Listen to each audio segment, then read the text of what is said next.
কাকে কালো জাদু করা হয়েছে কাকে করা হয়নি এটা বোঝাটা খুবই সিম্পল এবং খুবই সহজ একটা ব্যাপার।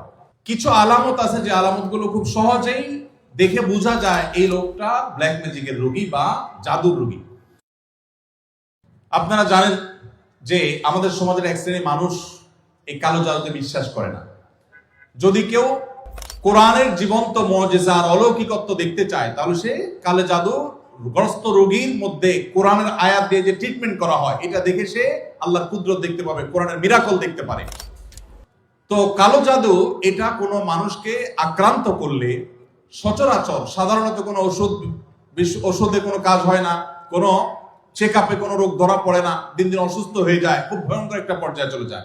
একটি বর্ণনা আছে কালো জাদু এটা মানুষকে কবর পর্যন্ত আর ওঁটকে পাতিল পর্যন্ত নিয়ে যায়, তার মানে শেষ করে ফেলে দেয়, নানা রকমের ক্ষতিগ্রস্ত মানুষকে করে।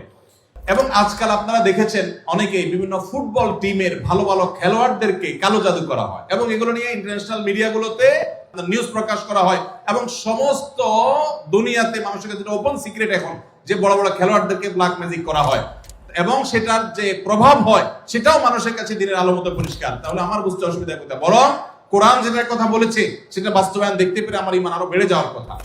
কিছু মানুষ আছে যে কোনো রোগ ধরা পড়ে না কিন্তু অসুস্থ হয়ে যাচ্ছেন, অস্বাভাবিক পর্যায়ে হয়ে যাচ্ছেন, এরকম বিষয়গুলো কালো জাদুর আক্রান্ত হওয়ার আশঙ্কা অনেক বেশি।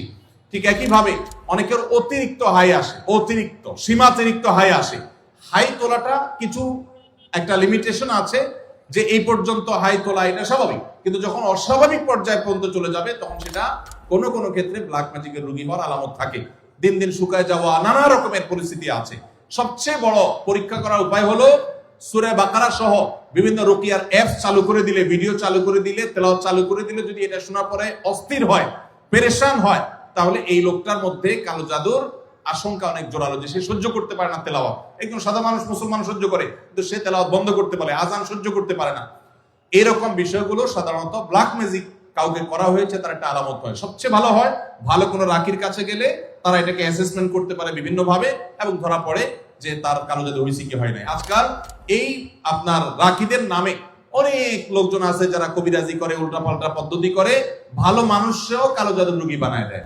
অনেকে আছে নাম বাপের নাম বললে বলে দেয় যে জাদু করছে কি করছে না, এগুলো সবই বোগাস এবং এগুলো কোনো সঠিক পদ্ধতি না। আমার পরিচিত একজন বলল যে আমার এক দাদা বহু আগে মারা গেছেন, তো এরকম এক কবিরাজের কাছে যা বললাম আমার দাদার নাম এটা, তার বাপের নাম এটা, দেখেন তো তার কোনো জাদু আছে কিনা। বলে হায় হায় রে, শেষ করে ফেলছে, তো আর বেশি দিন বাঁচবে না, অথচ অনেক মরে শেষ।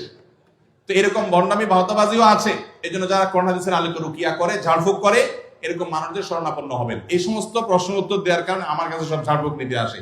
আমি কোনো রাখি না ভাই, আমি নিজে অন্যদের কাছে ঝাড়ফুঁকের আমলটা নিতে হয়, অ্যাডভাইসটা নিতে হয়।